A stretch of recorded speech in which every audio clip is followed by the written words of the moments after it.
அம்மா அப்படின்னாலே நம்ம ஃபேஸில் ஒரு ஸ்மைல் வரும் இல்லையா? இந்த உலகத்துலேயே நம்ம சாப்பிட்டோமா, தூங்கணுமா, என்ன பண்ணுறோன்னு யோசிக்கிற முதல் ஜீவன் நம்ம அம்மா தான் இல்லை? நமக்கு ஒரு வழி வருதுன்னா நமக்கு முன்னாடி துடிச்சு போகிறவங்க. அது வெறும் டைலாக் மட்டும் இல்லை, உண்மையாக நடக்கிற ஒரு விஷயம். இங்கே நம்ம அழுவோம், எங்கேயோ இருக்கிற நம்ம அம்மா ஃபீல் பண்ணி கரெக்டாக அந்த டைமில் ஃபோன் பண்ணி என்ன பண்ணுற, எப்படி இருக்க அப்படின்னு கேட்கும் போதே ஆட்டோமேட்டிக்காக கண்ணுலேருந்து தண்ணி வந்துடும்ல. அம்மானு நினச்சாலே ஹாப்பி தாங்க.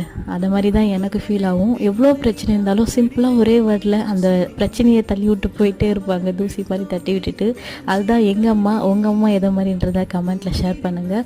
ஊருக்கு வந்து ஒரு நாள் இருந்தாலும் சரி, 10 நாள் இருந்தாலும் சரி, வரும்போது எவ்வளோ ஹாப்பி இருக்கோ, போகும்போது அந்த ஹாப்பியெல்லாம் தூக்கி போடுற மாதிரி தான் இருக்குது. சே, இந்த பொண்ணுங்களுக்கு மட்டும் ஏன் இப்படி அப்படின்னு நிறையா வாட்டி ஃபீல் பண்ணாலும் நம்ம அம்மா அவ்வளோ அனுபவிச்சிருப்பாங்க அப்படின்னு யோசிக்க தான் தோணுது. அட்லீஸ்ட் இருக்கிற வரைக்கும் அவங்களுக்கு ஹெல்ப் பண்ணலாம்னு சொல்லிட்டு பண்ணிவிட்டு கிளம்பியாச்சு. டாட்டா.